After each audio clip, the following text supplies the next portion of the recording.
checkpoints are, but having gone into the courthouse in the past, it's very it's rigorous even for reporters to get in to the courthouse with any kind of even a cell phone. You got to check in. And we're getting a live picture right now of the scene. We've got flashing lights everywhere, and obviously you can tell that that scene is being is heavily policed right now. And you mentioned that Mark, just getting into that courtroom is difficult. Talk to me about what your first thought was when you heard that there had been a shooting at that heavily protected courthouse. Surprise, not something you expect to hear in the morning. I had just gotten into the office when I heard that it had happened and ran over here. But from people I've talked to on the street, they're saying that it must have happened right there in the security line. To tell us would a gunman been able to get a gun inside is sort of what they're speculating. I have no word to confirm that, but that's what they're talking about on the street. And I imagine with the early start time there at the courthouse that there was probably a line of people, certainly people on the docket this morning to see the judge. We know that from talking to the defense attorney, there are 4 to 5 rows of metal detectors. Again, Mark, you just said you have to check your cell phone every single morning. Right, yeah, and that is the one thing. There is a big backup sort of in the morning as folks are coming in, so it's sort of it's a big crowd there in the lobby if that's where it happened, and police are coming over to give some sort of a statement, so I'm going to have to head over there. Mark, good. we appreciate you. We appreciate you talking to us for a few minutes. Let's go ahead and go over to our Claudia Rivero. She has gotten to the scene just a few minutes ago. Claudia, what have you been able to learn? Well, hi, Lori. We are literally just getting here to the scene, establishing.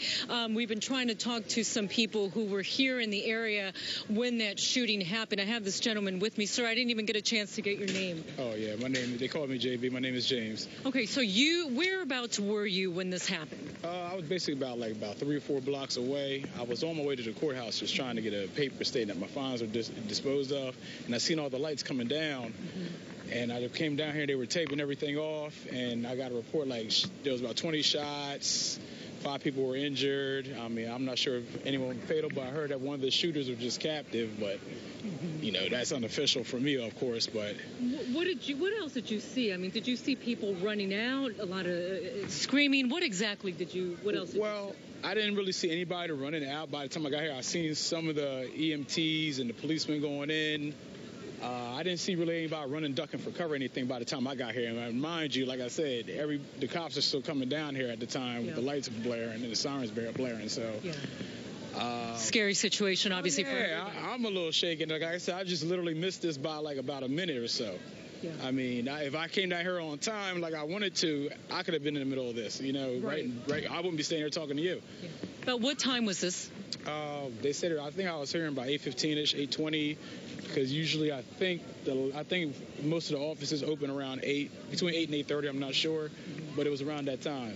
Okay. Hey, Claudia, right, can you hear us? Thank you so much. Yep. Yes, I can. Hey, Claudia, it looks like they were just taking a gurney out of that ambulance. We were told that everyone who had been hurt had been taken from the scene. Well, here's what I can tell you, Lori. Just talking to people, again, we just got here to the scene and talking to some of the folks, including the gentleman that you just heard from.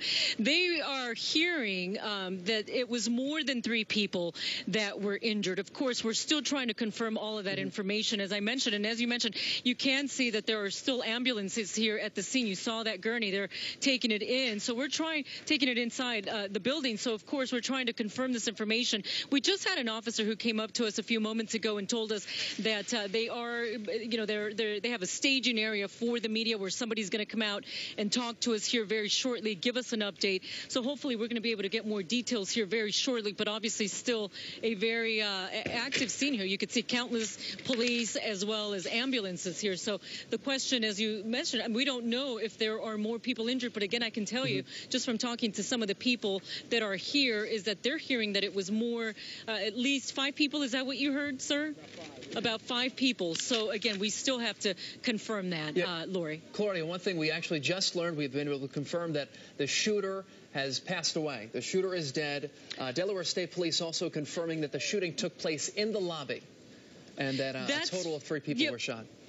Yeah, that's what we're hearing also from some of the people that are out here, is that they heard that the shooter did pass